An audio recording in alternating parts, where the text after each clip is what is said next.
সূর্যি মামা, সুপ্রভাত। হে সূর্যি মামা, ঘুম হলো কাল কেমনটি?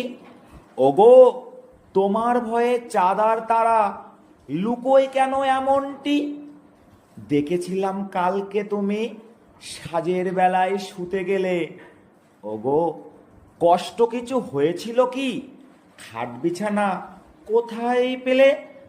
আমি কবু শুই না বাছা, দেখে বেড়াই দেশ বিদেশ। ভাগ্নে ভাগ্নিগুলো আমার পাচ্ছে কিনা কোথাও ক্লেশ। পথে পথে দিই জাগিয়ে ফুল পাখি আর ভোমরাদের। তোমাদেরই জাগায় আমি, তোমরা সেটা পাওনাটের। ও ভাই সূর্যি মোদের বাসেন ভালো উষারানী। সূর্যি মোদের সবার মামা, উষা মোদের মাতুলা।